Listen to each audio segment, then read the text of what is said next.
All right. Hello once again, and we are back with another video. This is the Appassionata. It's the analysis of the first movement, and this is a big one. This is one of the big sonatas by old Louis Beethoven. This was written in his middle period.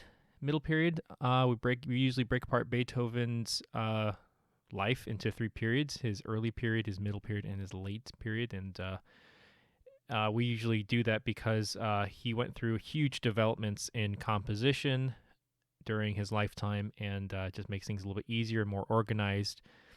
And it's really fascinating to kind of just look at how his music evolves over the course of his life. So this is definitely in the middle periods, which is what we usually call the heroic era of Beethoven. This is where, for example, the Third Symphony was written in. I mean, pretty much most of his popular music, most of the music that the general public, would know about. So, for example, the Fifth Symphony, the Sixth Symphony, most of his piano sonatas, for example, the Moonlight, or what we should really be calling it, the C-sharp minor sonata, or the Sonata Quasi no Fantasia.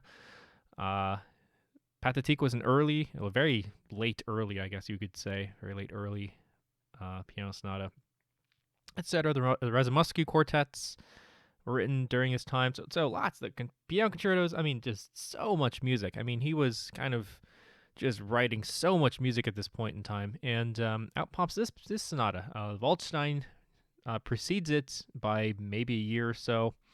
So he writes Piano Sonata number 21, the Waldstein, which I have done a video on in the past. You can check it out on the card up here if I remember to put it in.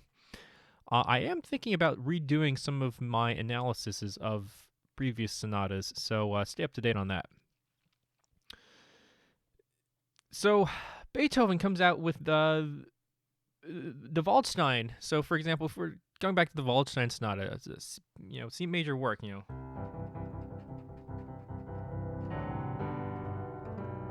a very nice work, very big, very orchestral, huge sonorities from the pianoforte from this time era, stuff that is unimaginable in the piano writing of Mozart or Haydn.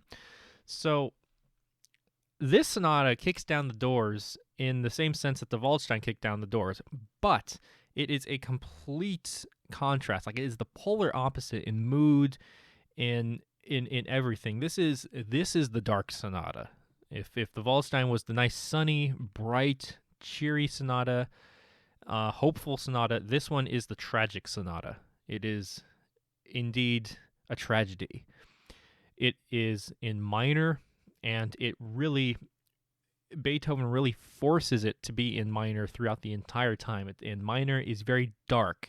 So just a little music theory tangent right here. So usually, I understand probably most of you are aware of this, but for those who aren't, so there's four qualities of what we call a triad or a chord, main qualities in the traditional classical sense. So we have a major chord, which we often associate with sunny. Now what we can do is we can take this third, we can lower it by a half step, and it becomes minor. And this is what we call darkening the chord. It darkens the chord quite a lot, and it makes it. You oftentimes hear people referring to minor as sad, and I do not like that definition, because there is plenty of happy pieces written in minor and plenty of sad pieces written in major.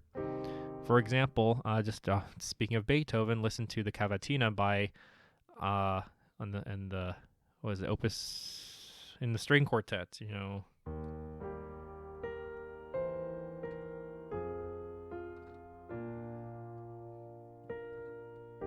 I mean, that's an E flat major, but I don't think anybody would agree that that's happy.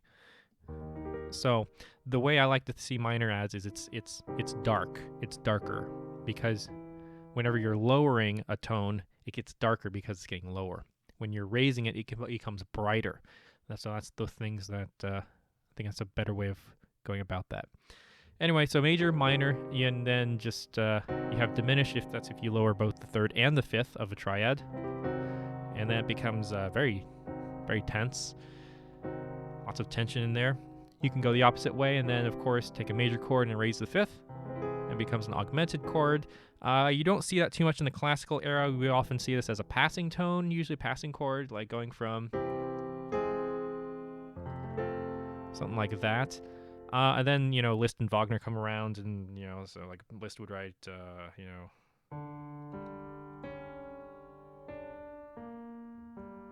and, he write his nuances.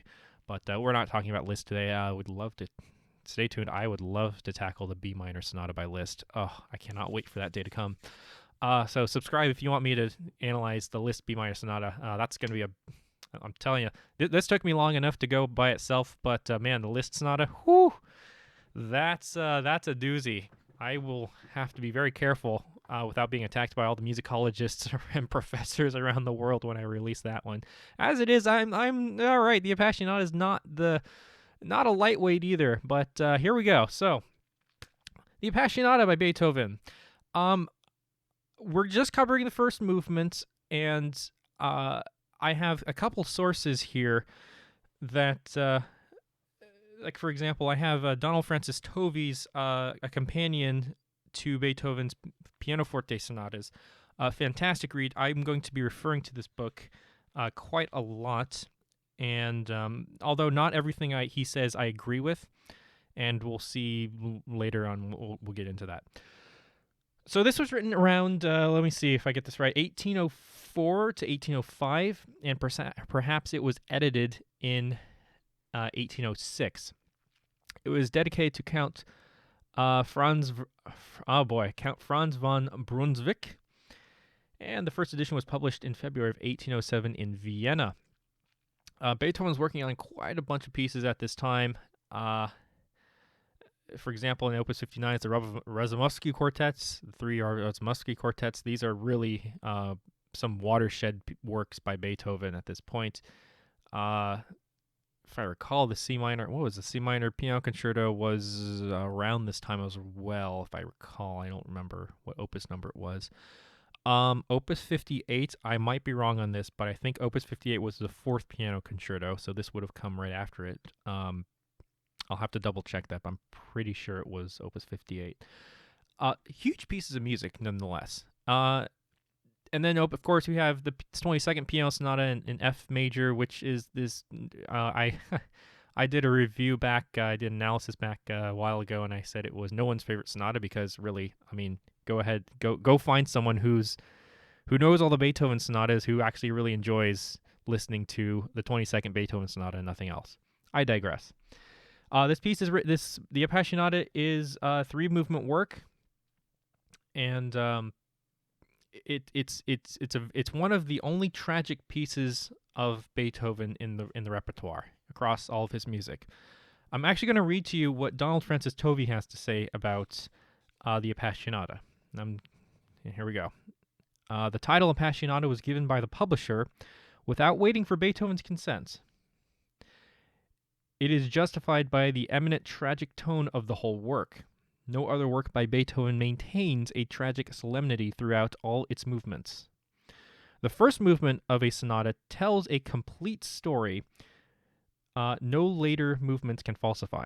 Hence, Beethoven is under no compulsion to follow up with the most tragic first movement by a tragic finale.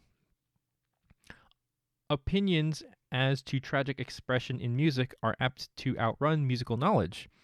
And when writers refer to the, quote, cheerful vivacity, end quote, of the end of Beethoven's C minor trio, Opus 1, number 3, or the triumphant end of the C-sharp minor quartet, that's the late string quartet, we mere musicians can only treat such criticisms as the young man was advised to treat more serious difficulties in preparing for his profession. We, quote, look them boldly in the face and pass on, end quote. The finales of the C minor trio, of the Appassionata Sonata, of the C-sharp minor sonata, that's the Moonlight, and of the C-sharp minor quartet are Beethoven's only tragic finales. All his other pathetic, and pathetic as in the pathos, finales show either an epilogue in some legendary or later world far away from the tragic scene, or a temper fighting, humorous, or resigned, that does not carry with it a sense of tragic doom. And I'll just stop it right there and kind of summarize. So if we think of, the Beethoven sonatas, so if we think of, for example, I'm trying to think, for example, Opus 111,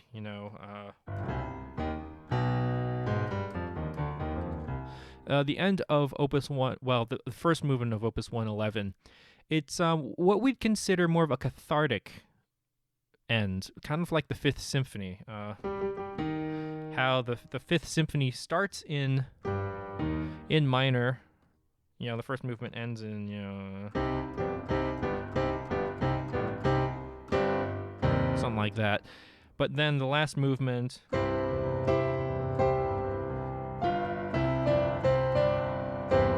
it ends in this very triumphant major. So it's showing the struggle from a low point, and it's coming up to a high point. And this is what a lot of romantic composers would end up doing in the later half of the 19th century after Beethoven. They would take Beethoven's idea of starting in minor and then resolving it into major, the parallel major. And this is a very nice way to show a struggle and an overcoming of forces, of fate itself. And there's lots of programmatic elements to that, and it's very fascinating. This sonata does not do that, and as cited by Tovey, only a handful of pieces in the Beethoven repertoire actually end up doing that. So it's very fascinating that, for example, the Moonlight Sonata, the last movement, it has this I can't know if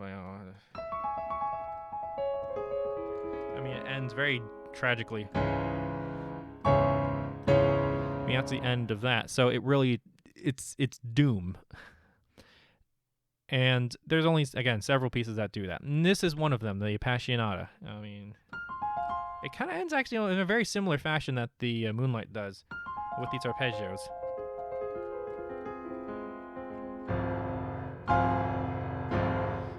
In fact, almost exactly the same as the end. I just realized that. It ends kind of almost exactly the same as the end of the C-sharp minor sonata. Actually, we're not going to be talking about the last movement, but that's just something I just realized. The only difference would be that Beethoven in the C-sharp minor sonata kind of had parallel octave. Well, I won't say octaves, but he had this figuration, and I can't play it very well. He played, both hands are playing the same thing together, but in this case, you just have this rumble in the bass. This tremolo,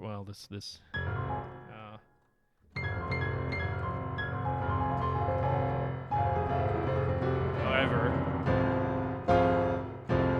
and then the C-sharp minor would just be same thing. Huh? I never noticed that. You learn something new every day. All right, let's get back onto the sonata. Before we get started with the sonata and start analyzing it, a couple words. I know I've already spoken quite a long time already without getting to the music itself, but this is not going to be a phrase-by-phrase analysis because, again, there's different vocabulary and terminology used in different institutions, and I'd rather not influence or misspeak or get into any kind of terminology debate in the comment section down below. And plus, there's points where I'd like to leave some room for others to come along and have their own interpretation of this.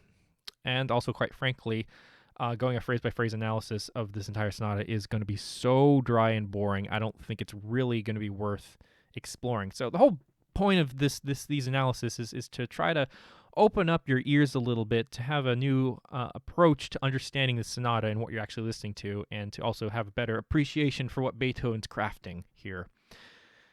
So, sonata form. Oh boy, yes, I do this every time. So sonata form, we go A, B, A prime. That is basically sonata form.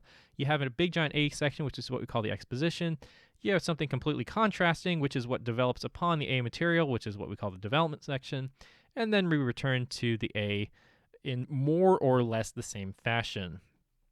I am oversimplifying considerably, and I'm sure professors of musicology, music theory professors from around the world probably hate me for referring to sonata form as that, but uh, that is really just a nice layman's way of understanding how sonata form works. Now, what Beethoven does in this piece is he takes this form, he's like, yeah, I like that, and as we'll see later, he adds the coda, which is huge. It's a massive coda. It's almost like another development section. So we'll see that a little bit later. The recording that we will be using, I have to show this because of copyright reasons and whatnot. Here it is right here. We're going to be using, which one? It's going to be this one. From the European Archive. I don't know who's playing it. It doesn't say. I've looked around. I cannot find the performer. So, but it's an old recording from, it sounds like from a vinyl. And here is the public domain mark. I can pretty much use it. See YouTube, I can use it without you flagging me for it, so don't get on my case about that. All right, thank you very much. All right, now let's go ahead and listen to the exposition of this sonata.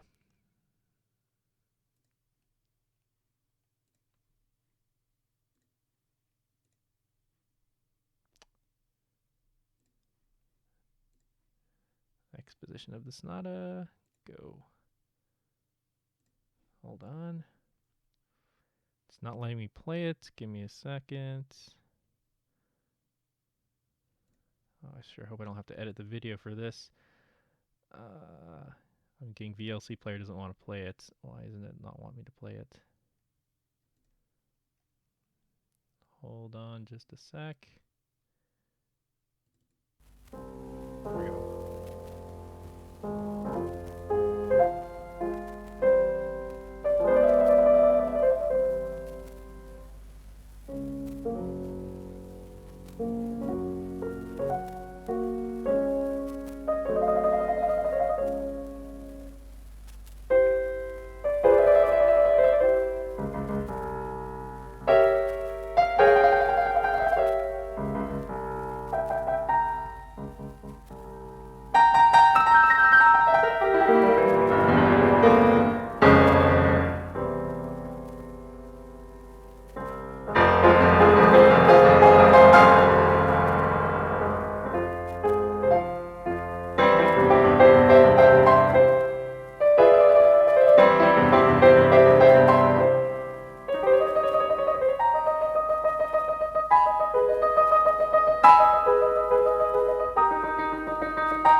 All right, so that was actually a pretty good performance from our performer here. Lots to talk about here. Lots and lots and lots to talk about here. So we are going to be going a little bit over the harmonic analysis, and I'll have to take a look at my notes because there's a lot to talk about here. So First note of business, take a look at how Beethoven starts. So how does Beethoven start this piece? He starts it, first of all, a couple of things. He starts at pianissimo rather. Now this is important. If you're a composer and you want to build tension, you would think loud, right? Roar! We want loud, but we don't want loud immediately. The reason for that is we want to build up to that climax. Is if we start on the ceiling at the climax, then there's no, like, that's as high as you go, right? I can't go through the ceiling. So if we start on the ground, then we have a lot more room to expand upwards. So Beethoven geniusly also starts 2 octaves apart.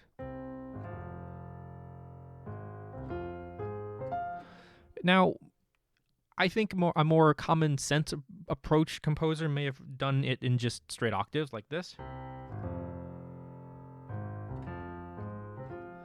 And I think that would have sufficed pretty okay. But I think also there's a very good reason why Beethoven does it 2 octaves. First of all, I'd imagine his piano may have this probably, it's not just an artistic reason. I think it's also more of a practical reason, and this is just a hunch. I could be completely wrong about this, but couple things. Here's the first reason. The first reason is the pianos in his day really didn't resonate very well and for very long. So mind you, this low F right here that we have right in the first measure, that's the lowest note he had on his piano, this F. So writing this piece in F minor really is, he's chose this key because this key utilizes the most. He's able to use this F freely. I mean, it's in the right key. It would have been he would have had about 6.5 octaves on his piano. So I actually have I'm using CFX for the sound. So his piano would have been from here to, if I'm correct, from here to here, if I'm not mistaken. So that would have been his register on his piano. Now, starting 2 octaves apart, like that. I'll close this. Starting 2 octaves apart allows him to, first of all, it gives a much darker, more open, more lurking sonority to it. And all this is, by the way, I spoke about this in my last video on the Beethoven C minor piano sonata, Opus 10 number 1, is most sonata themes, the primary sonata theme are going to be very triadic in nature, and this is no exception. Even in Beethoven's most avant-garde and experimental work, this is just a freaking C minor or F minor triad. That's all it is. That's all it is. It doesn't get any more basic than that. I spoke an example. Mozart, whatever notes. That's all it is. Another Mozart sonata, the C minor. What's that? That's just a C minor triad. That's all it is. Waldstein sonata. Sorry, that's all that is just a C major chord repeated again and again and again. That's it. And it's, again, we have this, or even the Moonlight primary theme is just an outlining of a C sharp minor arpeggio. Same thing. I mean, that's really a tendency of sonata themes, primary themes, that is. It's not a rule, it's just an observation. So he goes up here, but also bringing this octave up brings into the soprano voice, so it actually has room to speak. Imagine if I did this an octave lower.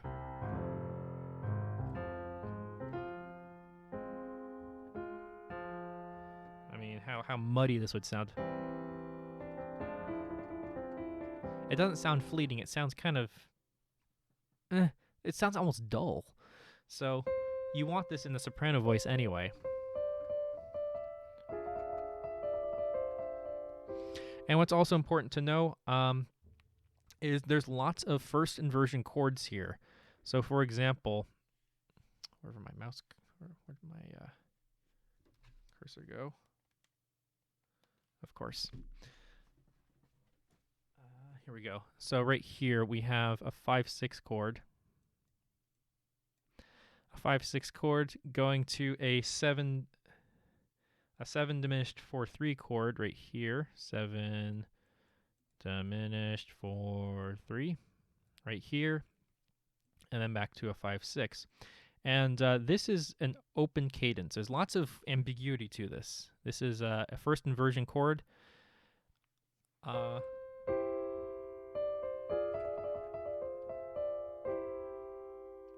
And you can imagine this doesn't, you notice in yourself this doesn't feel finished. You can't, it doesn't feel complete. To make it, if to make it complete, it might go.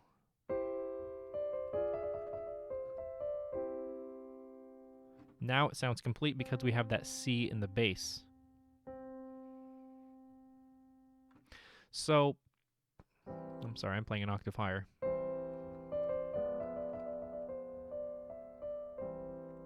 So, versus.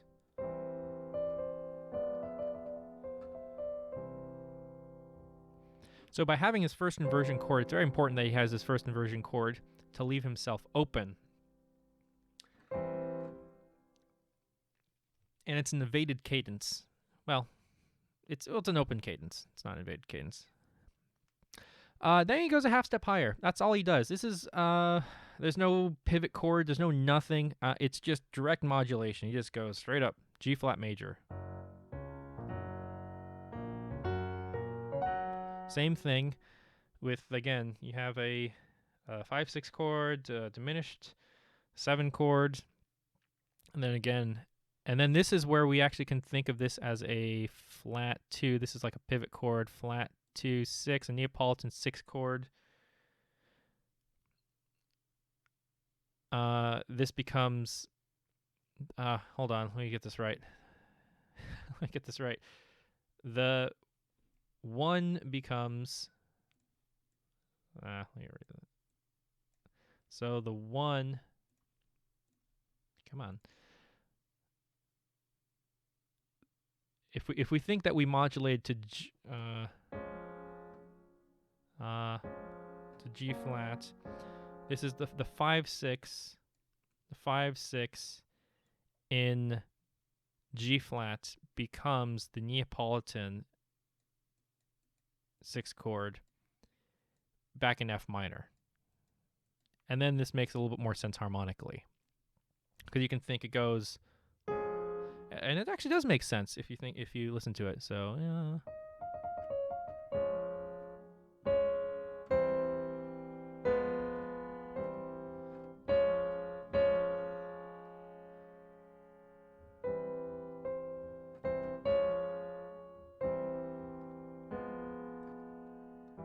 And again, lots of these same things. So we have this phrase again. He's just fragmenting this again, starting to rip apart what he's already laid out. And then this motive comes in. Again, lots of Neapolitan chords are going to be showing up here. And then this is on, by the way, this is all dominant harmony. So all of this, we need to be hearing this section on. This is all kind of dominant. Yeah, all of this is dominant. So whatever the chords are,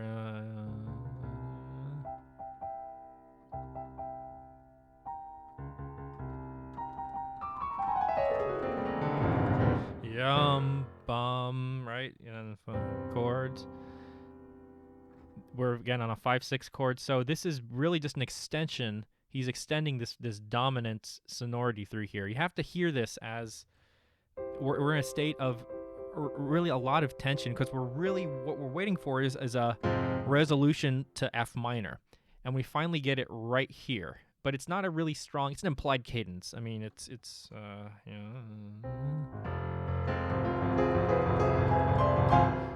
this little mess right here. So it's like he's starting the main theme again. This is actually kind of cool. Dum ba bum. You have to think of this little outburst. Ya da da, as kind of an extension of this held F right here. Because then he comes back da da da da da, ya da dum bum, and then this is an extension of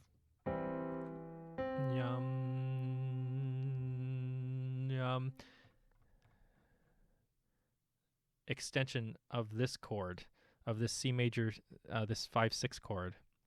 Yeah, and he actually proves it right here with this E natural in the bass. That's a 5/6 chord. All that mess. And then, so he's just extending it. If you just take ba bum ba ba da dum bum, and then skip all this, ignore this, you can kind of see it's the same thing. It's just, these are just insertations. These are just extensions. He's just extending the phrase with these outbursts of these. They're just chords. They're just triads. Just going up. I just have this. This is something that Liszt would really do in his later music, and a lot of, this is very Lisztian, I think. Oh, yeah, extreme bass registers. I mean, this is just noise. This would be noise on Beethoven's piano. Mozart would never write anything like this. Can you imagine Mozart writing a passage like that? I can't imagine that at all. I mean, this is very dense. 8 voice chords. I mean, in 1804, Beethoven was crazy back then. People were thinking Beethoven just, lost his cool, lost his marbles.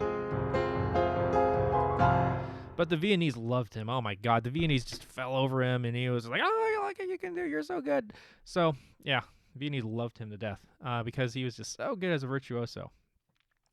Anyway, moving on. So 5/6 chord, Let me take a look at my notes. Now at this point, we have the primary theme has ended. Right, so this is all theme 1, by the way. I guess I don't know if I've mentioned that. This is theme 1. Theme 1. Primary theme. If you're going to do a LaRue analysis, this is, of course, we mark it as P. And my stylus just died, so I have to start using my mouse again. So I'm sorry about the janky mouse. Oh, the mouse stuff. All right. Maybe I can start using this. All right. So at this point, we enter the transition section, transition material. So he starts to modulate away. Now, normally, in a sonata exposition, what you need to do is you need to modulate. If you're in minor, there's a couple places you can modulate to. In F minor, you can modulate to the relative major, which is A flat major, which is what Beethoven actually goes to. Another option is to go to the minor 5, which would be C minor. Beethoven doesn't do that. A sonata that we just spoke about shortly that he does do that is the C sharp minor sonata. So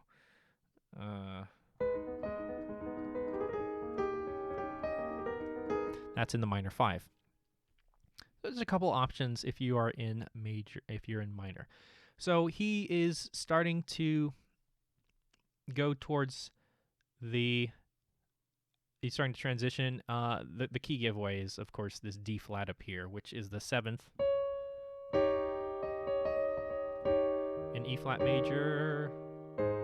So that's kind of what we're waiting for. This is the cadence that we are kind of expecting. He's setting us up for this A flat major resolution, which we will get a little bit shortly. So, yada.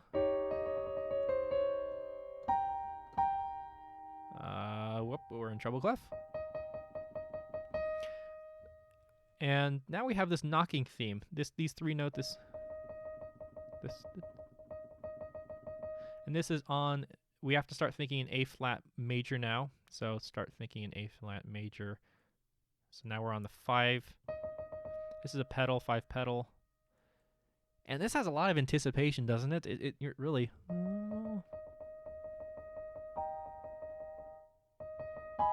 He kind of hints briefly at A flat minor right here. A flat minor. And then this chord right here. Here we go. Let's see if I can read it.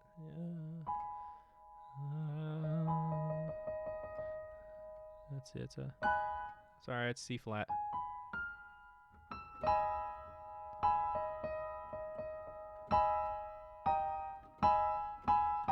That kind of acts as more of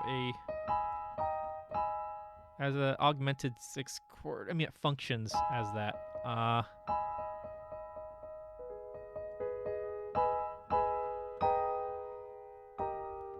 And then we finally kind of settle on a 5, a very solid 5.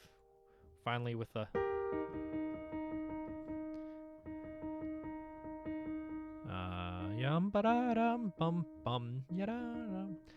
Again, very agitated. This repeating, it would be very watered down if you did something like this. More of a pianistic thing would be like...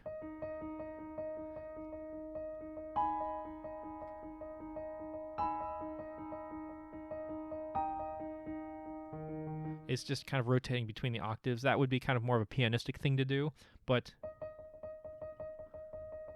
this has a certain it has a certain character to it. It has a certain intensity to it. Kind of almost like string writing would be. If you imagine string instruments would be really good at doing this. Yeah. Again, just to really just to hammer home on this dissonance. He loves to really exploit.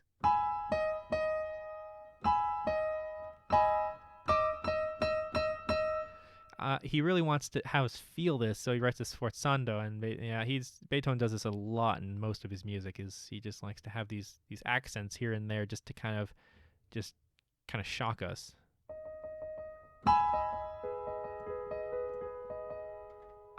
So resolving finally down to a 5.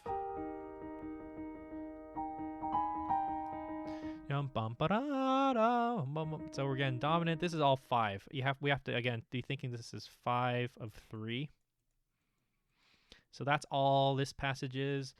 And then this little sighing away, just kind of going down by just walking down the diminished chords a little bit. All right, that's right. Get the notes right. He's really good at reading music. Yep. And then finally settling on a 5/7 chord. Yeah. And then finally, right here. This is kind of our implied cadence. It's so nice to finally settle on this.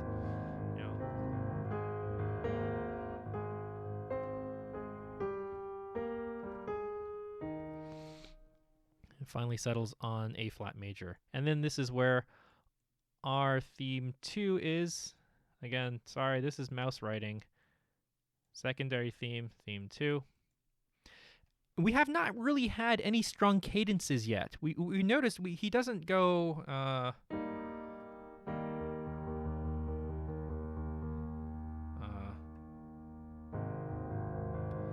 that would have been a strong cadence if we went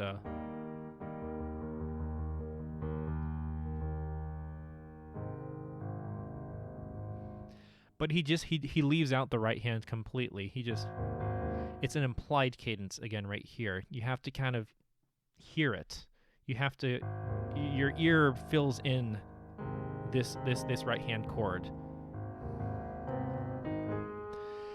Now, theme 2. It's not too dissimilar from theme 1. Notice that theme 1 kind of starts, the trajectory is downwards, and now the trajectory is upwards. It's the same kind of motion. It's this dotted, it's in a sense, it's long, short, long, short, long, short, sorry, long, short, long, short. Da, da, da, da, da, da, da, long, short, long, da, da, da. It's the same rhythmic idea that we have. Actually, almost exactly the same. Dum, bum, ba, bum, bum, ba, bum, ba, bum, bum. So, I mean, obviously, this is very much intentional by Beethoven. Very much intentional. And it's a very traditional theme. It's a very conventional 4-square theme. So, but what I want you to also listen to is something that Beethoven's very, very, very good at is his bass lines. His bass lines are very interesting. They are not cookie cutter bass lines. So take a listen to the rising bass. So we have a 1 for interested. I did a little bit of an analysis here. At least I think I did. Yeah, so it's a 1 chord. This is a passing 4-5-4-3 chord.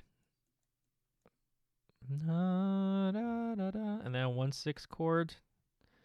So notice the bass is just moving upwards. So we have ya ya da da da da da da da da dum, ya da da da da da da da dum, ya ya da da da da da dum. And then even here, we'll get there in just a sec. So that's something to listen to whenever you listen to the sonata, is to notice those subtle inflections in the sonata. Yum ba dum ba da dum. And again, these are just outlying triads, right? This is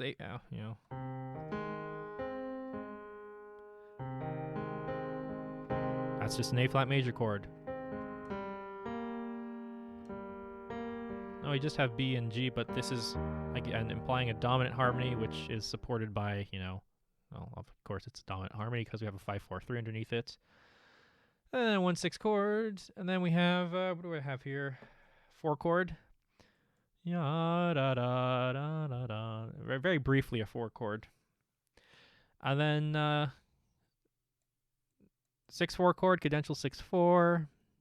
There we go. Let's see if I can play it.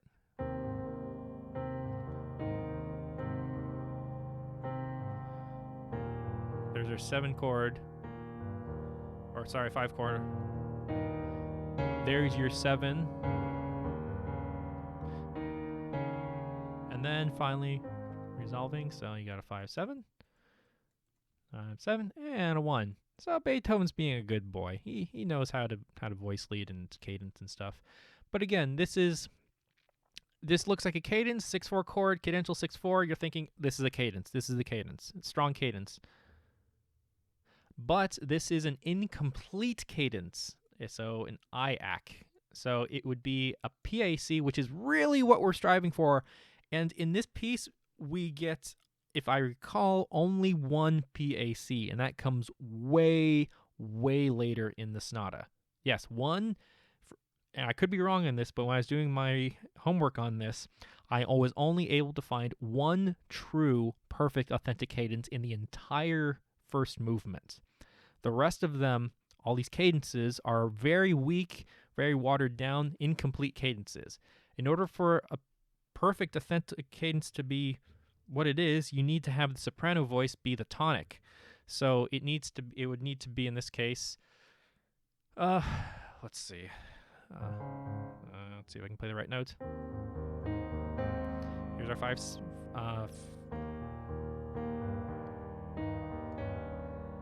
Something like this. So if this C went down to da da da da, something like that, down to an A flat, then it would be, I think it would be a stronger cadence. But really, if you want it to be,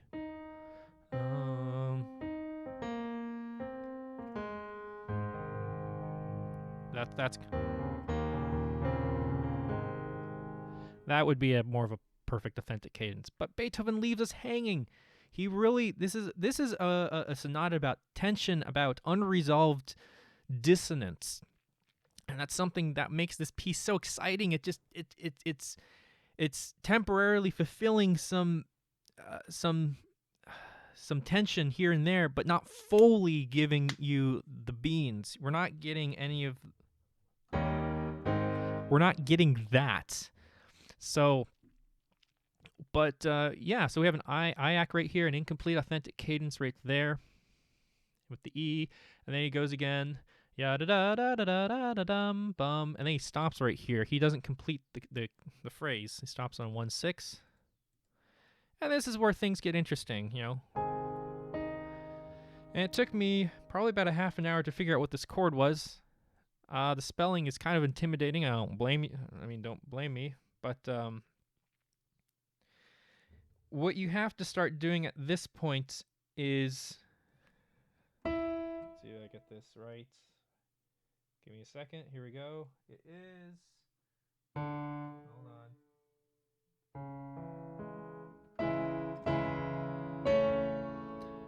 It's spelled like this, but you have to start hearing this now in A flat minor.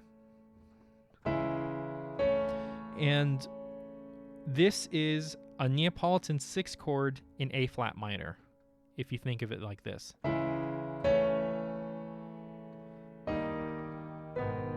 So if you hear it like this, oops, sorry.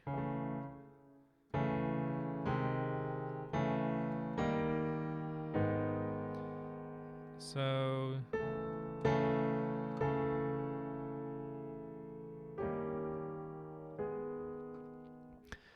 that's kind of what this is. So this is, you have to start thinking about this. I'm sure this is a pivot chord somehow. I didn't really analyze it like this. I just thought, just start hearing this as in A flat minor at this point, because that's really the direction that Beethoven's going now, especially with an F flat and B double flat. Because now at this point on, A flat minor has 7 flats, everybody's favorite key. So yeah, there's going to be some double flats and some really tricky spellings from this point on. So we need to start analyzing this. So I wrote this as a flat 2 in minor 3. Because that's kind of the direction he's going. And then actually, this is a 6/4 chord. You know, 6/4 chord. So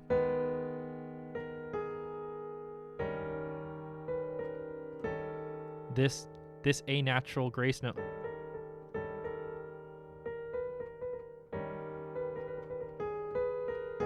Because that's really kind of what he's doing here, is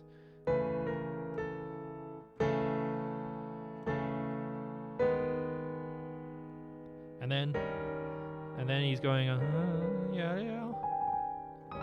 This is just an extension. This is all 5 now. 5, 7 of minor 3.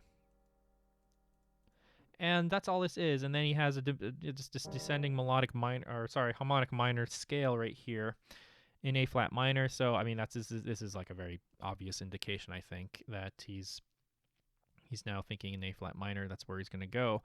And because we're sitting on a dominant 7th chord, lots and lots of tension, and we are waiting for it to resolve to A flat.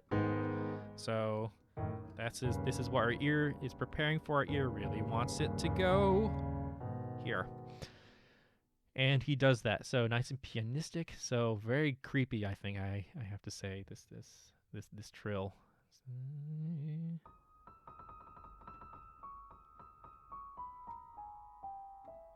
I mean, it's so blatantly harmonic minor. It's not.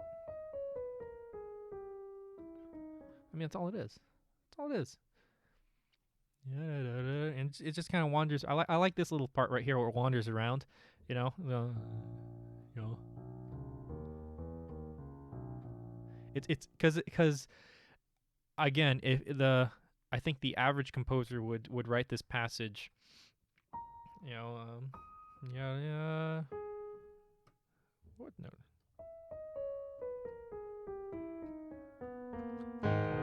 He would do that. I think you just go directly down to and resolve it right here. Beethoven kind of leaves us hanging. This little, I think this is a little stroke of genius right here. This little is like, I got you now. Because you at this point we're expecting the C flat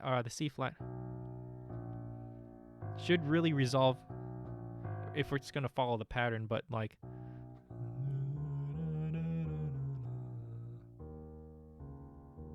And he just hits us like a truck right here. Yeah, this is really cool. I mean, I'm not gonna analyze it. That's just a cool, just little thing right there. And then finally, we're in 3, or an A flat minor. And then yeah, you have this passage, this very stormy passage.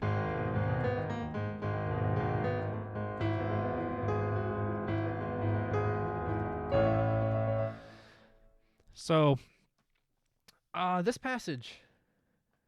This is all 1, 1, 1, 1, 1, 1, 1, 1, 1, 1, 1, 1. And this is cool. This is kind of interesting right here. So this is technically a 6 chord. It's a 6 chord in first inversion. But what's really interesting is, and this is where things get a little confusing because we are in A flat minor, and to be true to the spelling, we can also think of this as this is functioning. What this really is, by the way, in cases F flats and C flats are too confusing, this is just and harmonically, it's an E major chord. E major chord in first inversion. And E major resolves to, well, this chord acts as a 5, as a 5/6 of, and this is where things really get confusing. Get ready for it. B double flat major. Oh, shoot me now. B double flat major. Yeah, he's going here. So, yeah, that's the killer of writing in A flat minor is, yeah. Simplifying things though, we can think of this as a 6/6 chord, which in turn is acting kind of like a 5. Yeah, it's just a 5/6 of 5/6 of B flat major, or it's really here. Let me simplify it. This is really Neapolitan. That is really just a flat 2 chord, right? So it's just a half step up, but it's in root position. That's something I think notable, because normally a Neapolitan 6 chord, well, it's called Neapolitan 6 for a reason. It's because it's in first inversion. Sorry, we're in A flat, so usually you'd have a maybe. Well, let me see here. So.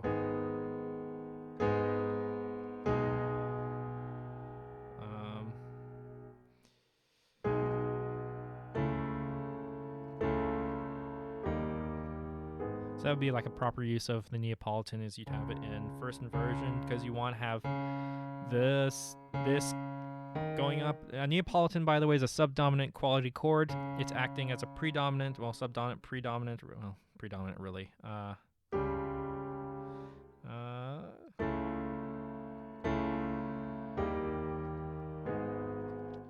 So that's really what he's doing here. So by going here, 1, 6.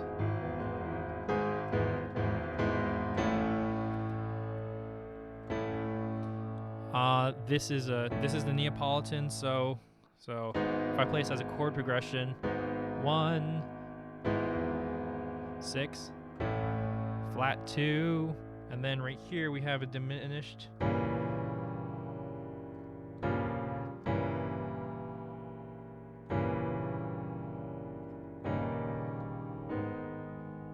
It's a really neat chord progression, I have to say. Very, very dark, very intense, especially in this register of the piano. This must have sounded so awesome for Beethoven in this time. I mean, especially on his pianos. Flat 2, again, I'll just move past this. There's lots of spelling and interesting things happening here. Like I just mentioned, but I'll just move on. 7 diminished 7 diminished, just walking up. Sorry, do I have that right? B flat, yeah. Sorry, what? Oh, yep. F flat, everyone's favorite note.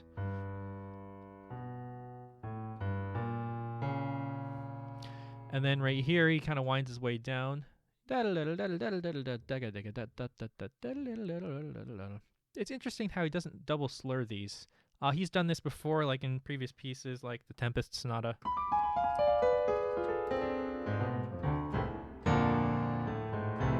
So, kind of curious why he doesn't do that here. Haven't looked into it too closely, but it's a small little issue. Now right here, this is cool. This is a very typical chord progression right here in minor. This is actually the 2 half diminished 4/3 chord. You have to look at the harmonies here. I have to play the right notes as well. Let's see.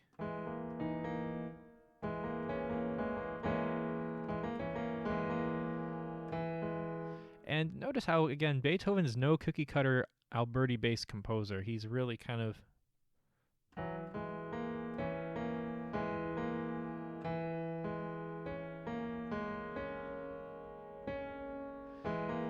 and he doesn't do this, by the way, in just his piano music. He does this in his string quartets, his symphonies, whenever he's got.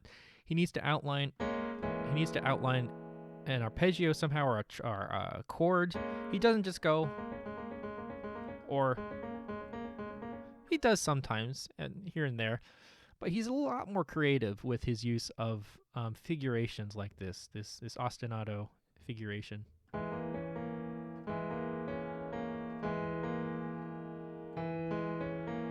Again, 2 half diminished 4/3 chord, which resolves so beautifully down here.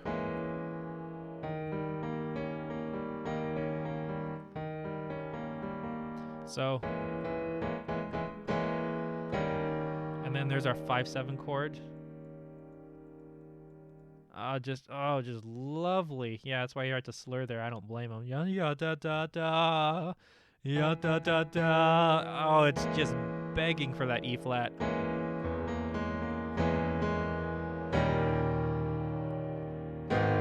Fuck yeah. I love that. That is just great writing. Lots of tension right there. And then he goes the same thing up an octave. So again, goes up an octave. Same thing, same passage. Now for here,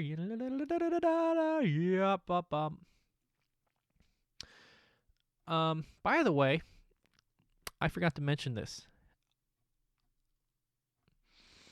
As I was analyzing this, I was tempted to call this the closing theme. It doesn't sound like the closing theme, but I'm pretty sure we can call this the closing theme. Because A, it's in a different key, which doesn't really tell you much. I mean, most closing themes are in usually the key of the secondary theme, but, it's in a different key, and really nothing else different comes after this. You might call this the closing theme, but I'd say this is just the extension of what's coming after here. It's the culmination of all of this. I don't think this is the closing key or a closing theme at all. It might be. I don't hear it that way. I think this is the closing theme. But anyway, so he just takes these last 2 measures, then sequences it. These last 2. Da da da da da da, and then rising, he's building. Lots of legend lines up there. And this is, by the way, at the very top of his keyboard. I'm not going to play that. I'll just take your word for it. Then he ends off, and then he builds his way down. So he's reached. Notice he starts low, really in the bowels of the piano, and he's working his way up. This is, I'd say, the climax right about here, because again, you have the highest notes right about there. You're really reaching, and now he's gonna taper it off, and you can kind of see that even in the music, how it's gonna just work its way down, bum bum bum, And this kind of sort of passage where you have chords and then this kind of this kind of idea, and this might be a far stretch, it kind of comes up in the last movement.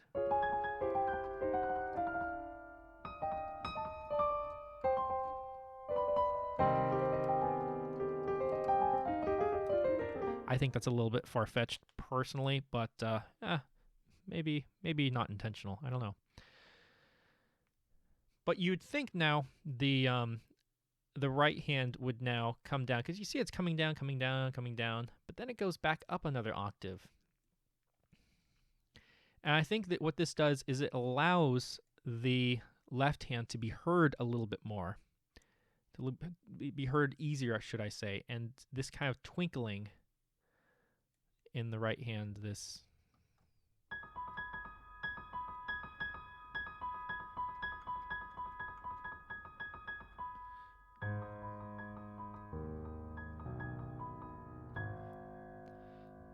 and I have to say, this last chord to end the exposition, I mean, take a look at how far apart the hands are right here. And just as a reference, again, if I'm not mistaken, this low F and this high C, that's the register of Beethoven's piano in his day. All the notes after that didn't exist. So really, he's at the very top of his piano. Very, very top of his piano. So this would have been like playing something equivalent to like, let's see, something like that, something like that. I mean, it's such a huge contrast. I mean, it's enormous. Last little remark on the exposition, then we can move on to the development section. This last little is almost kind of remarking back to the,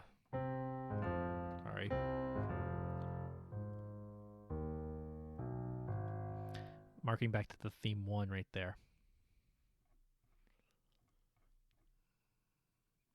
Little side note. There's your motive. That 3-note motive, the 5th Symphony Fate motive, I guess you could say. That's a little bit far-fetched, I think, maybe, but it's gotten it resolves downward, so maybe. All right, wow, this video is long, isn't it? So let's go ahead and talk about the development section, but first, let's play it. I should turn up the volume. Let's turn it up to about there. Let's back it up. Let's actually get right into it.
that was the development section.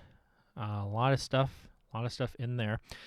I'm going to kind of try to go a little bit quicker through this because this video is going to be really long as it is, as I'm already looking at the time already. But I think hopefully this is hopefully the length isn't too discouraging, because there's a lot of stuff to talk about. It's such a big piece of music. So we're going to start right back here. So we're right on here, and now Beethoven's going to modulate away. Now we're in A flat minor. That's 7 flats. If we want to go any further than that, we need to start adding more flats, theoretically speaking, because we're going to be walking around the circle of fifths, and when you do that, you have to add more and more flats. So we get into ridiculous keys like E double flat major, E triple flat major, F double flat minor. So for really ease of reading and for not being absolutely ridiculous, Beethoven changes the key to E, so he just goes to the enharmonic, because right here, so this is just the enharmonic. It's just spelled differently. He goes in the sharps, just again for ease of reading. So B flat should, the C flat becomes a B natural. So instead of writing it as an A flat minor chord, he writes it as a G flat, G sharp minor chord. And now, this is where things get a little tricky, because I hear this differently than what Tovi hears this, and I'm kind of on the fence on how I'm hearing this. This took me a long time to kind of figure out. We end on an implied cadence on here, and we have the primary theme come back. Ya-da-dum, primary theme. So P for primary theme. And now it's a question on how I'm hearing this it's E major chord.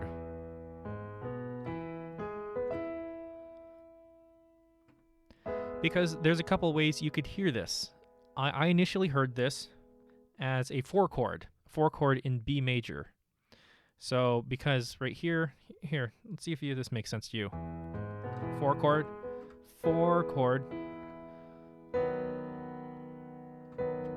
Here's our B major, our 1/6 chord. I don't know if I can play the chords right.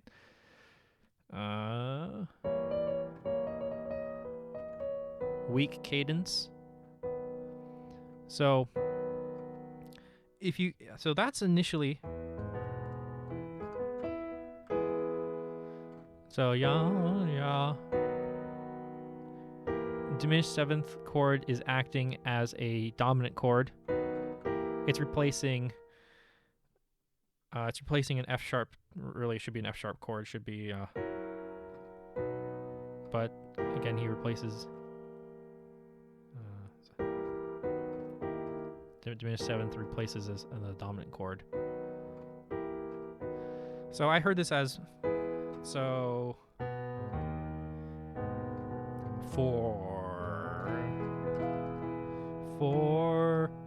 1/6.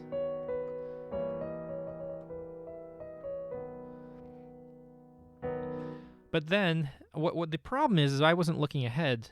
So you can mistake. I think it's a mistake, because here's an F sharp minor chord. And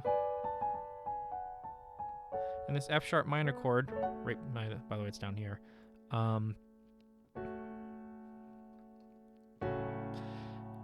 This is actually the 4 chord, the F sharp minor chord. Sorry, this is the 2 chord I meant.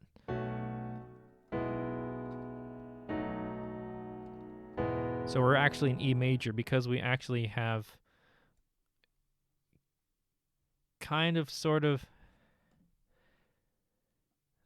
very loosely, I'd say. Let me see here.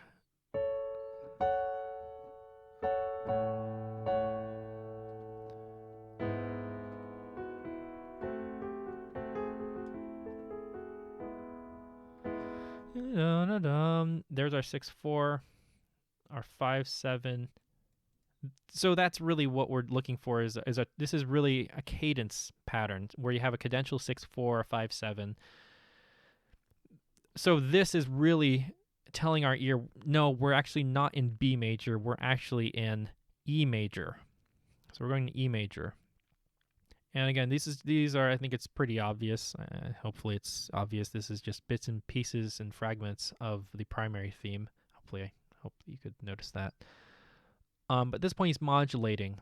He's modulating. And again, there's not going to be any PACs. No strong cadences. They're all going to be very weak cadences, very ambiguous, kind of leaving us hanging for a proper resolution. And this is, again, very intentional by the composer to create that tension. So the way you have to start hearing this is, so this is kind of a modulation by common tone,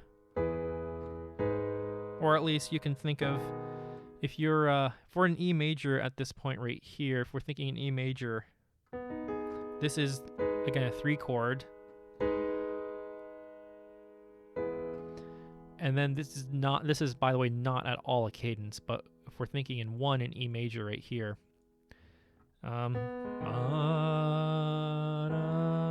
we need to have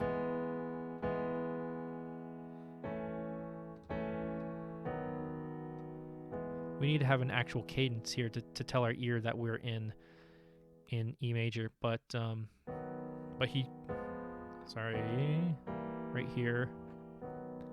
So this fakes us. This tricked me into thinking that we're in B major, right? Because this is a B major 6 chord right here. But then this passage came, and we don't have this. We don't have an A natural we don't have an A natural in B major, which is what this is down here. So this immediately forced my ear to think, oh, no, we're actually in E major, because in E major we do have this A natural. So and this is just a 2 chord, hold on, is that 2/6? 2/6 chord, yep, 2/6 chord, 2/6 chord, diminished chords, 2/6 chord, again very ambiguous. And then we're in E major, so 1/6 chord, diminished 4/3. What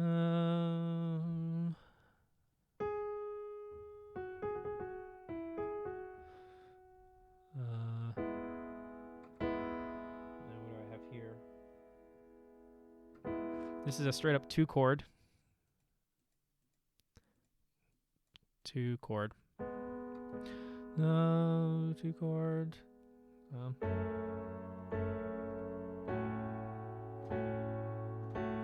Then 2/6, 2 chord going to a 6 chord. 5/7 chord. And of course, this will resolve. If Beethoven wanted to be a good boy, he would resolve it properly like that. But he doesn't do that. He doesn't do that.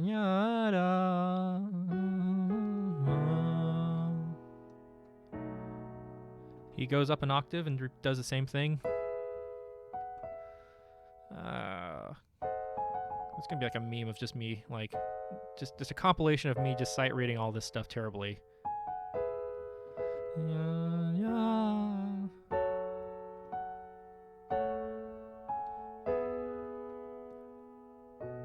And then again, evaded cadence. He doesn't resolve it.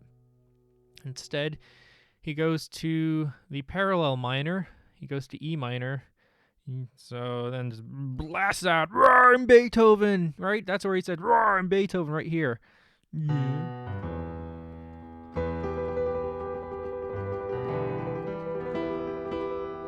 Now, in this passage right here, right, the roar on Beethoven passage, he then takes the primary theme, right? Here's primary theme in the left hand, and switches hands. We call this double counterpoint. At least that's what I was taught that it was called. If someone has a better word for it, please let me know. At least that's just what I was taught in grad school. This is called double counterpoint whenever you have one thing and the hand switcheroo like that. I do a crisscross. And by the way, just a little note: these quintuplets is a very much a pianistic thing. If Beethoven wasn't a composer, I couldn't imagine him writing quintuplets. This is a very much of a. It's not very intuitive to think to write that if you're not a pianist.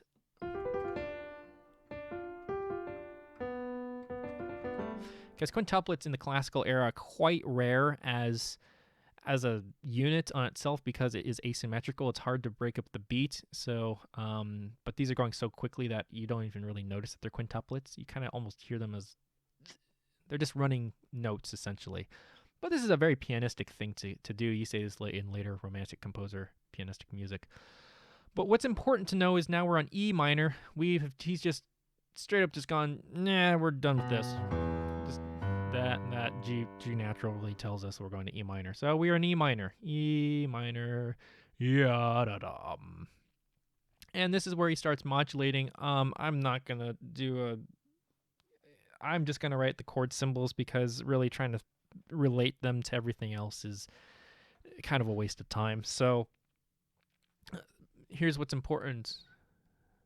You have to hear this bass in accordance with the first note on each iteration. So this here, let me just play it to you. It makes more sense this way.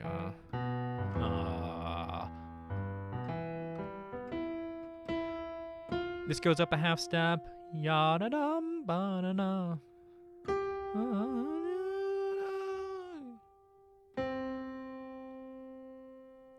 So that's the internal line that we're hearing. I don't know if that makes sense. Sorry.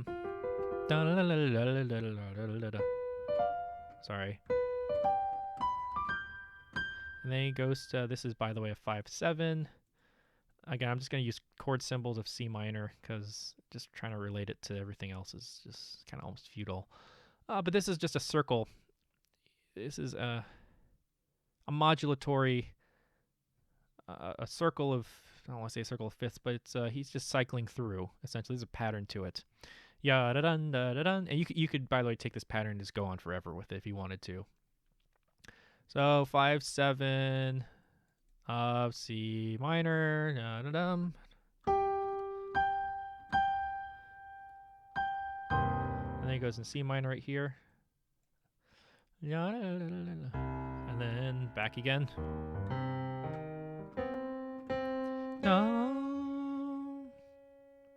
So really, again, this half step up is what we're really listening to. So if we're doing a Schenkerian analysis of this, what we're really listening for is this line. Is this ignore that. This is not important. This is just filler. And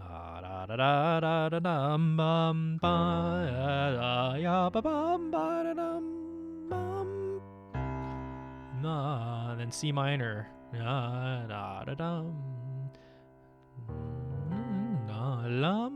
then goes to D flat. And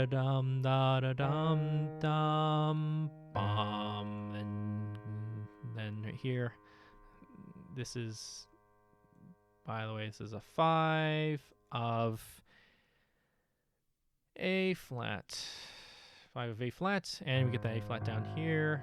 A flat.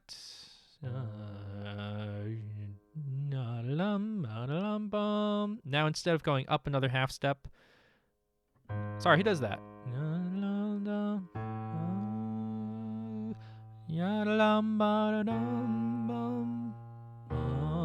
That would be the next logical step, right? Right?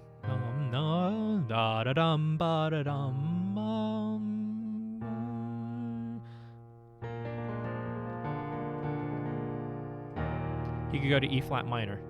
That's his pattern that he's going to. It's a very similar passage. It's just the circle of fifths, really, that you can think of in the fourth piano concerto. The development section of the fourth piano concerto is kind of in the same realm as this, and was written pretty much next to this one. Wonder if he was thinking, interesting. So this point, what do I have here? Yes, so this chord, this is where he starts to change things around a little bit. He breaks the pattern. This is now, you can start thinking back in keys again. Instead of just chords, this is a 7 diminished of D flat major. So that's his next target key. He knows he wants to go to D flat major, so that's why he writes this in here. And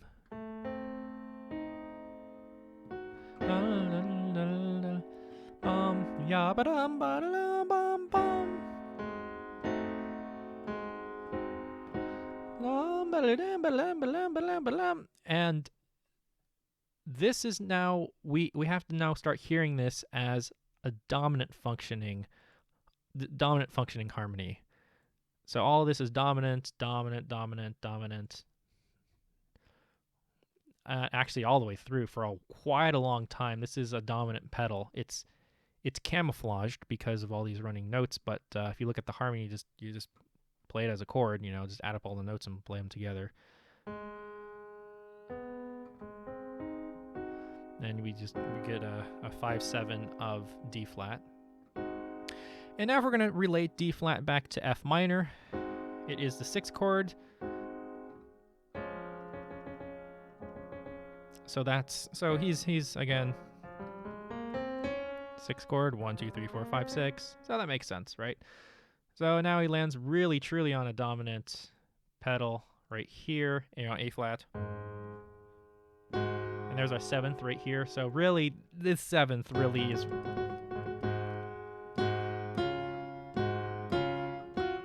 that's gotta resolve down to F. That's really gotta resolve down to F. So yes, 5 dominant 7th chord, and then we've seen this before. This is our transition material. With the repeating, again, no resolution, no PACs, no nothing. Again, not even through here. He doesn't have any true cadences. No true cadences. Not here, not here. None of this. No full cadences. No complete cadences. All open cadences. Beethoven. Beethoven. I mean, gotta have those sforzandos right in there, right?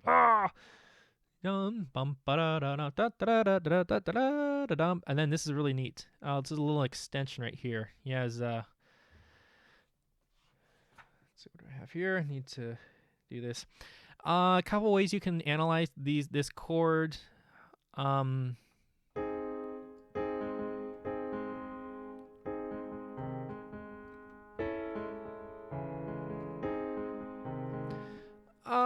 How do you want to look at this? You can say, oh, it's just a Neapolitan chord, and I think since it's right, just a chromatic. I think chromatic neighbor tone, I guess you could say.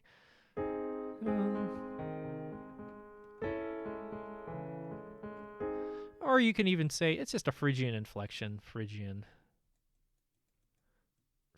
inflection. I don't want to say that you're in the mode. I got to be careful with that. You're not in Phrygian here. Not you. 100% you're not in Phrygian, but it's a Phrygian Neapolitan inflection, right? And it's just a little kind of just hinting at the key and then just coming back down. There's not really any kind of theory behind this. It's just, he's just going here, and he's just using his ears at this point. And then falling back down, this kind of sighing, just falling down with diminished. We've seen that before in the exposition. And then here is really interesting, this little oops.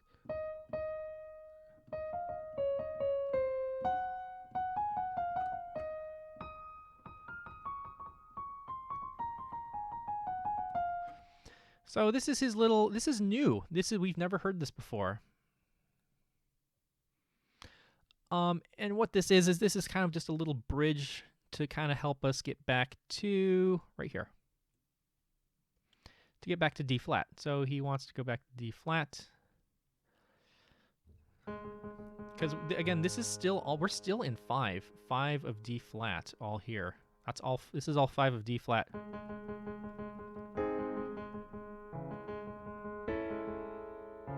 Sorry.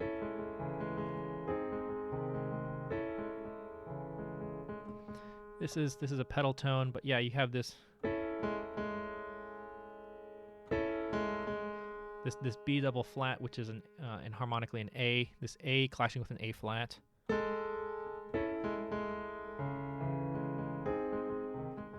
And then just sliding down.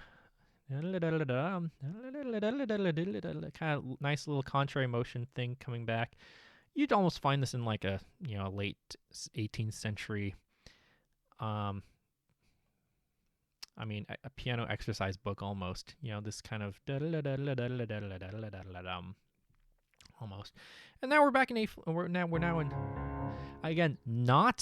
This is not a true cadence. This is an implied cadence, and again, we do not have the root in the soprano, so we are not. This is not a PAC. This is still an incomplete cadence. But nonetheless, we are in D flat. And remember when I said look at the bass? Well, this bass is going for a ride because we have now theme 2. Theme 2 comes here. Ya da da da da da da da da. And look at the bass rise. So look at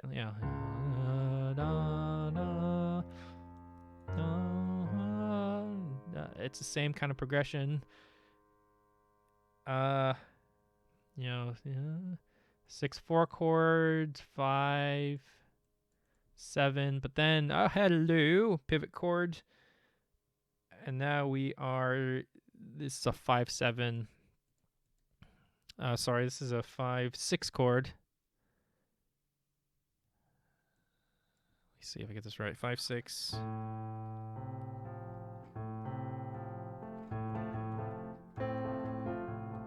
Is that right? Yeah, we're in B flat. Yeah, 5/6 of B flat. B flat minor. But again, just look at the bass rising. Listen to it, and then B flat, and we're in D flat before, so we're going to the 6th chord, so that makes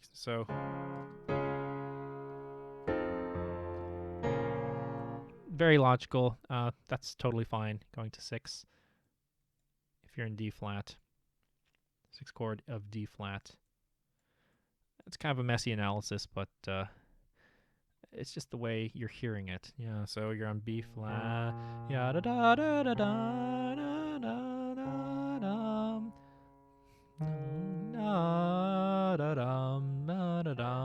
6/4 again. 6/4, 5/7, and then G flat. A little bit different. Now we're in G flat major. Crazy key.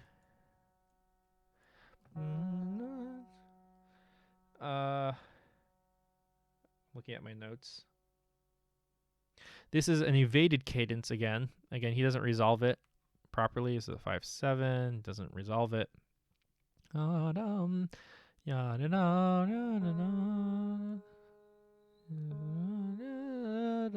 then G flat's a nasty key, and we'll be going to really crazier keys. I think E triple flats technically. We just go into sharps for the ease of the enharmonic, so that's why we all suddenly switch to sharps. And then this is where Beethoven starts to take this little cadence motive and just sequences it, and then just rises up,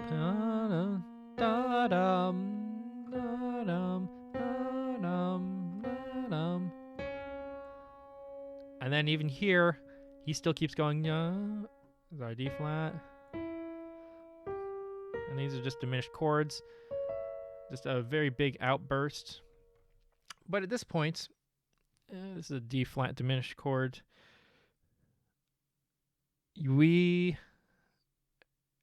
So again, diminished chords are very unstable chords.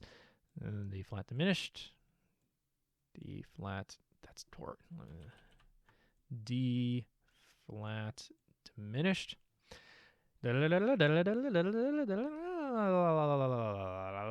Now for here.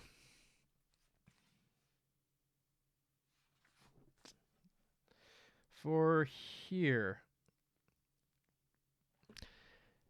This diminished chord now starts functioning. Now starts to have a true function.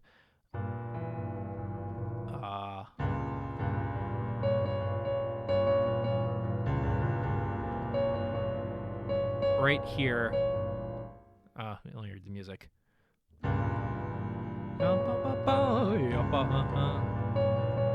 Right here. Right here. Now we start hearing this. Now we understand this is now a 5/7 of F. Now we know what we're going to be coming home, F minor. We know we're on the way home. And also, he marks, this is a very, very important pedal marking. He tells us to lift the pedal because all of this is all in pedal. I mean, this is just a big wash of sound. He just wants this huge sound. On his, of course, in his period pianos, it would have resonated quite a lot less. And I mean, I'm not going to get to the debate whether you should half pedal, quarter pedal, whatever pedal, all this. I mean, that's a performer's decision to make. But anyway, yeah, he lifts the pedal up to clean the harmony to really. Now we're on dominant pedal. Again, this motive from the very beginning. Same notes, same exact notes, D flat to a C. Going crossing hands, extreme registers.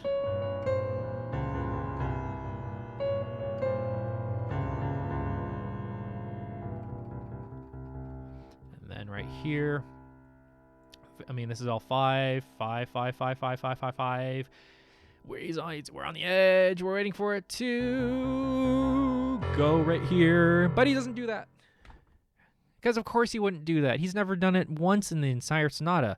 So why would he do it at the recapitulation? Of course not. He's Beethoven, right? So he's still withholding. But right here is the recapitulation.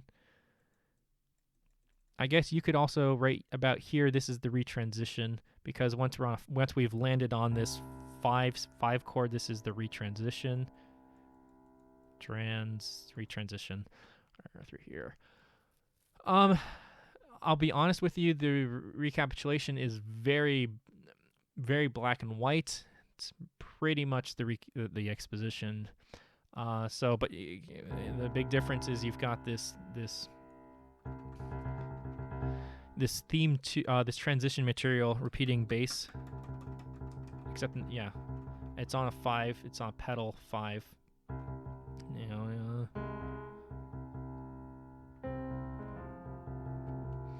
So good. Let's actually hear.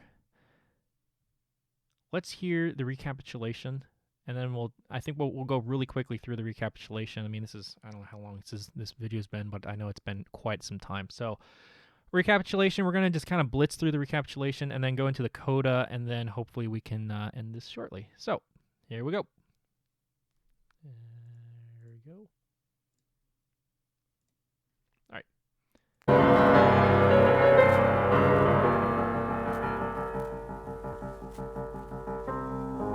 Now the pedal. Primary theme. Going up a half step.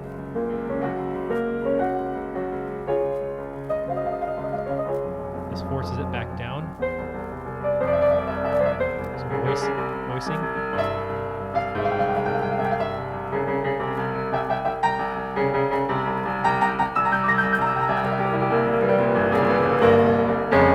It's much more chaotic with this pedal.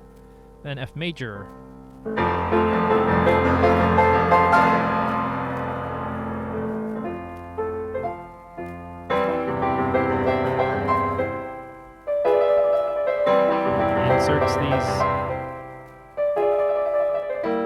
He inserts these chaotic passages in here just to, as extensions, makes it more chaotic. Also, you notice at some points he actually goes down.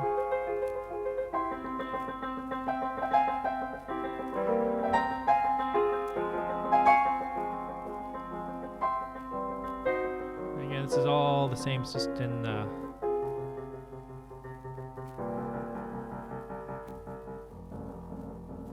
major now. So the transition was exactly the same. It's just transposed.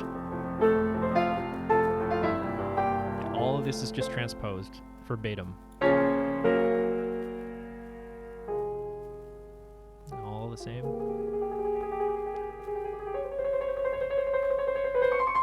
Now he's an F minor. And then implied cadence right here.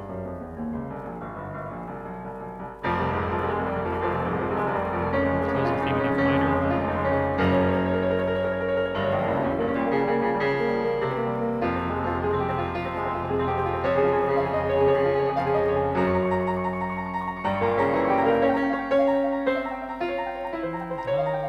Same. And verbatim, just exactly the same.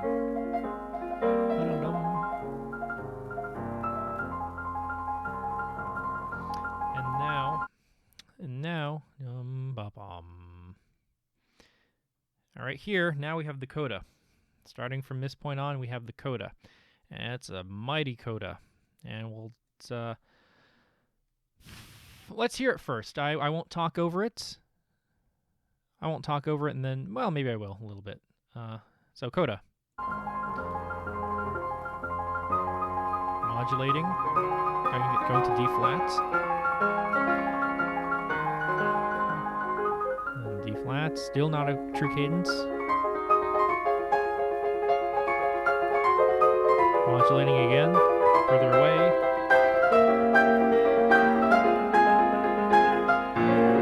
And more virtuoso cadenzas.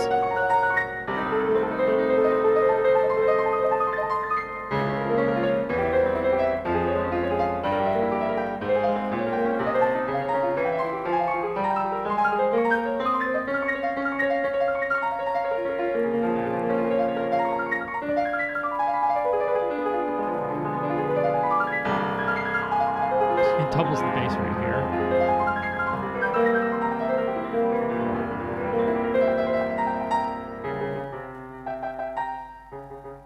And a 3-note motive. And D flat to C.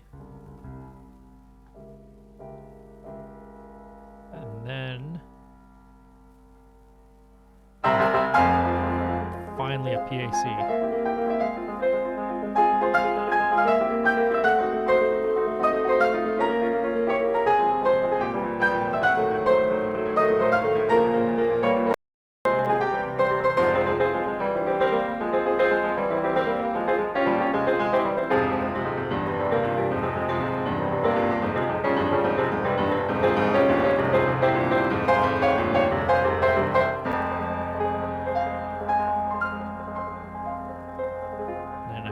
Closes it all off.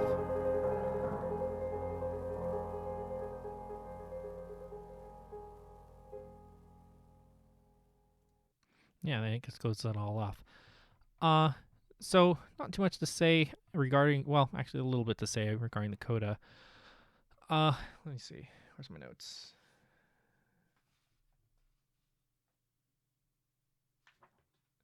So starting,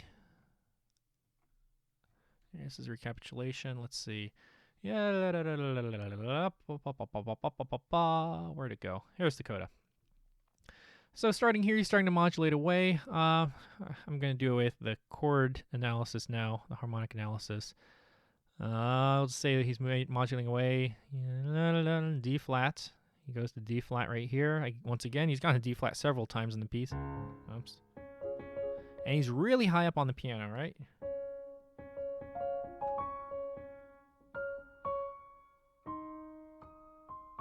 This is theme 2 right here. Secondary theme. And then you know, things start to fall apart right here because we have a diminished chord. And it's just that. Just fragmenting it. Bum ba-dum bum ba-dum bum.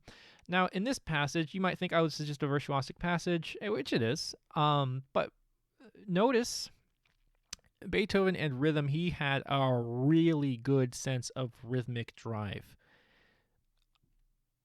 So notice whenever you have the chord changes.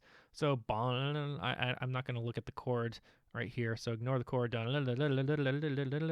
notice it's rising. So it's going from bass clef, good. So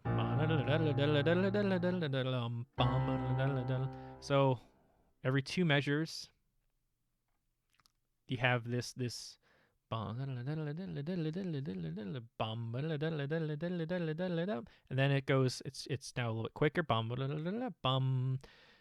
You know, and then every two measures, then every two beats, and now every beat.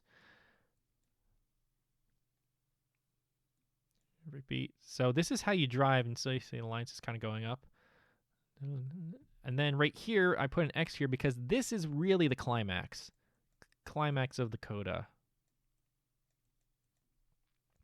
or at least of this passage. This is really the climax. We're climbing, and then we reach the top, and now we're falling off of the mountain. We're tumbling down. Diminished chords. I'm sure you just wrote these. Just there's nothing. It's just virtuosic. That's all it is. And then our performer doubled the C down here. He's like, yeah. Beethoven didn't have this C when he wrote this sonata, but all right, okay, fine. It's cool. And then here's our. Look at it real carefully. Yeah, that's our. Wait, hold on. Yep, that's our 5/7. Good. There's our 5/7 of F1, really. And then he starts, and then he's like, all right, yep,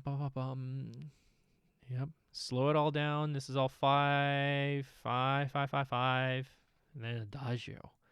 You know, really holding us on the edge of our seats. Bum, bum, bum. And then right at this moment, this is the first instance. Can you believe it? The very first instance. I mean, 95% of the way through, we finally have a true cadence. Have a true, authentic, perfect, authentic cadence. That is undoubtedly the impact of this, right? This is the that motive right here, right there. That's that. And più allegro, so faster, bit faster. And then primary theme. He does some stuff here. I haven't analyzed the chords, but but he stays in F basically. He stays in F. He pretends to go away, but he really is staying in F. But yeah, this PAC right at this point, the impact of this PAC is, it's huge. It's a really big moment. And then yeah, again, this is theme 2. This is theme 2. Make no mistake. This is not theme 1. This is theme 2 right here. Theme 2. So this is basically a second development section, if you like, this whole coda.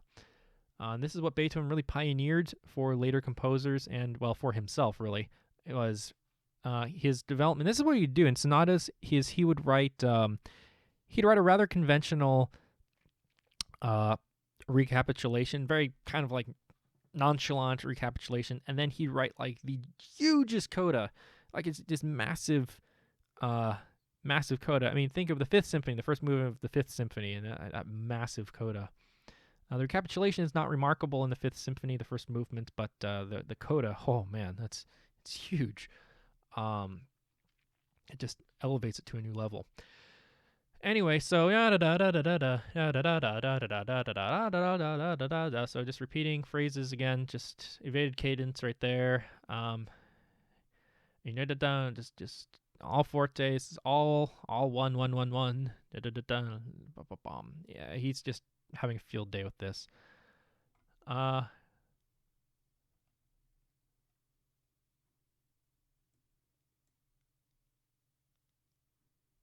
see if I got that. And then this is an extension. So these are three measures. So so that's a 3 measure phrase. and then 3 measure phrase repeated again, and then just an extension of the last phrase, or sorry, the last measure.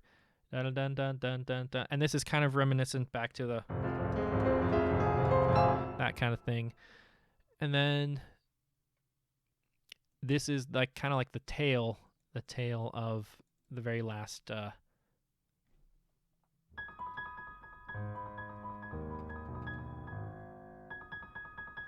so everything is connected. Nothing is accidental. Nothing is really reinvented, rather. It's all connected somehow to stuff that's come before it. So again, this is theme 2, and he kind of just ends it, you know.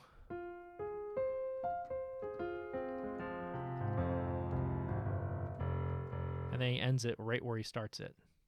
Right where he started it. Really right here. Sorry, we're in treble clef.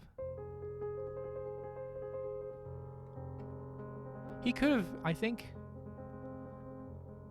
he could have very well ended it right here, even an octave lower, but he chose to end it up here. I don't think you can make a really good convincing reason why he ends it up here, other than he just felt like it.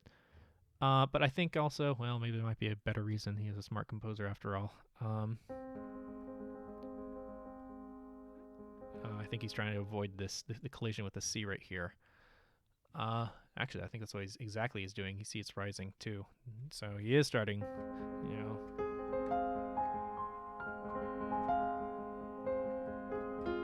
Yeah. Oh, I see exactly why he's doing that. Okay, because the hands cross right here. So you're crossing hands right here, and then they cross back over. So this is actually a practical reason why he's doing that. He's doing that so he's not. Yeah, because you're playing an A flat and a C right here. So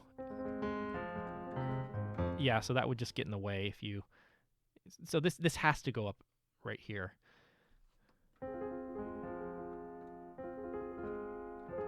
So this is just passing. Okay, this is just passing because he then sits on this A and C tremolo right here. And he just wants to kind of just keep it rather static. So this is, again, just all 1. Just triads going down. And then he ends it right in the very base of the piano. Very, yeah, not cathartic at all. Very, very much. It does, I mean, because when you're ending a piece, what we really want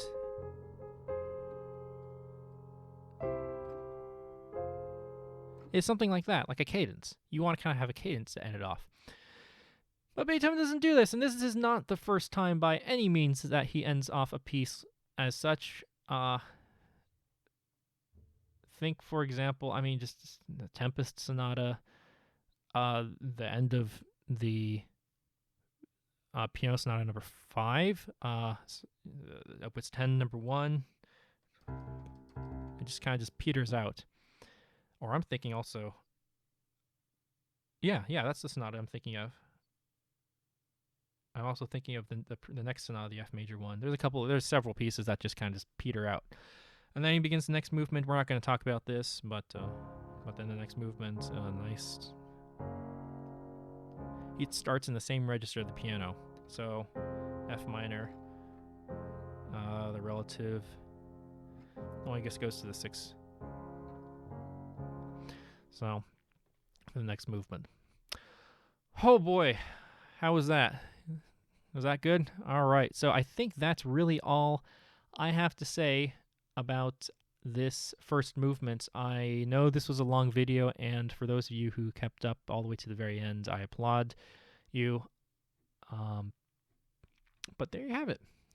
A lot of good stuff. Fantastic piece.